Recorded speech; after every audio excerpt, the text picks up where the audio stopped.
ভাঙাচোরা করেছে, দোকান ছিল সব লুটপাট করে, আবার প্রশাসন তাকে অ্যারেস্ট করে ঘরে ঢুকিয়েছে।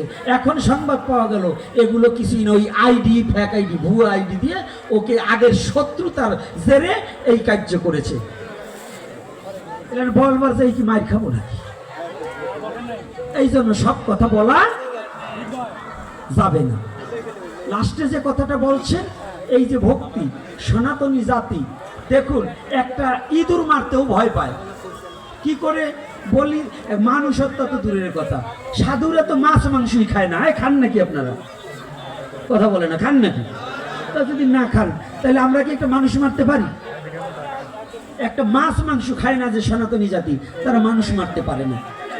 তারপরেও আজকে একটা বছর অতিক্রম হয়ে গেল আমাদের চিন্ময় কৃষ্ণ জেলে। বুঝতে পেরেছেন তো কোথায় ধর্মের কথা বলবেন?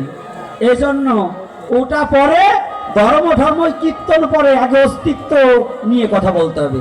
যদি অস্তিত্ব না থাকে হরে কৃষ্ণ বলতে পারবেন না। এজন্য অস্তিত্ব রক্ষা করতে হবে। সেখানে কি বললেন?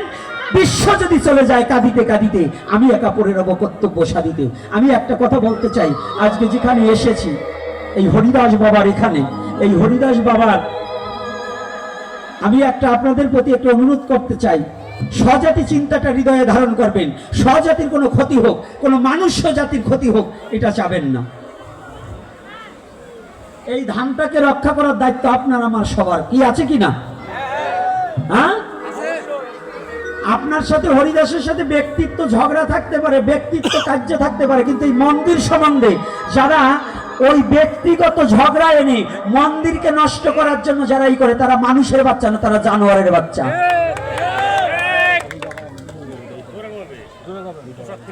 তারা জানোয়ারের বাচ্চা। তো জানোয়ারের কোনো ধর্ম অধর্ম জ্ঞান থাকতে পারে না। এজন্য আমি অনুরোধ করব, নিজের ব্যক্তিত্ব রাগ কখনো উপাসনালয়ে ধর্মীয় জায়গায় খাটাবেন না। কি কষ্ট পাচ্ছেন নাকি? এত প্রশ্ন দিলে 2000 করে টাকা দেওয়া লাগবে।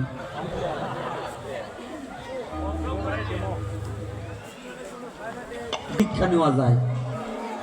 আর যদি নিত্যানন্দ প্রভু গাইরস্থ ধর্ম পালন করছে না, কিন্তু সেই নিত্যানন্দর নাম ভাঙাই আজকাল অনেকগুলো আছে, নিত্যানন্দর মতো ত্যাগ নাই, অথচ নিত্যানন্দর বংশধর, অমুক বংশ, অমুক কি, অমুক এই, আমি অমুক গুরু গোস্বামী, এগুলো কিন্তু টাকা পয়সা হাতায় নিয়ে ছেলে মেয়ে বিয়ে দেয়, 4 বাড়ি করে, ব্যাংক ব্যালেন্স করে, কিন্তু অথচ ভজনের কিছু শিষ্যকে দেখায় না। খালি বছরে কানে দিল ফিস ফিস, মাস গেলেই চান্দা দিস।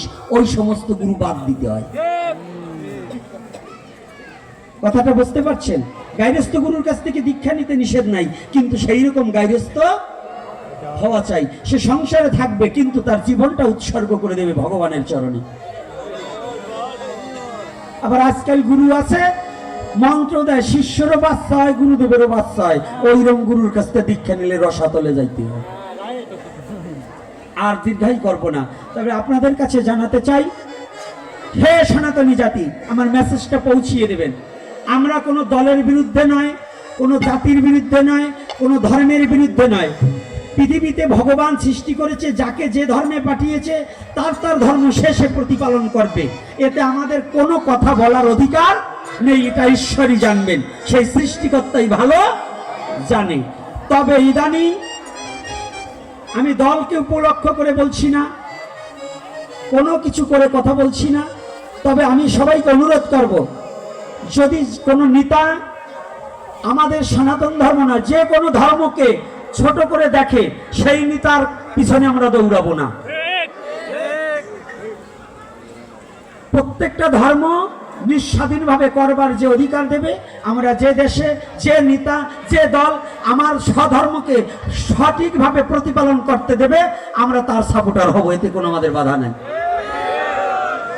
কিন্তু আমার ধর্মকে বাধা দেবে, আমার ধর্ম নিয়ে কটূক্তি করলে, বাংলাদেশে নয়, যে দেশের যে প্রান্তের যে নেতা হোক, তার সঙ্গ দেব না এবং তার কথা আমরা, তার সাথে আমরা হাঁটবো না। জয় নিধি, আর কিছু দীর্ঘায়ী করবো না। আর আমি আপনাদের কাছে অনুরোধ করে যাচ্ছি, আমার পাগল ছেলেটা হরিদাস যে আয়োজন করেছে এবং যে মধুর শ্রীরাম নবনিত্য মধুর বৃন্দাবনের আয়োজন করেছে, এই শ্রী নবনিত্য বৃন্দাবনটা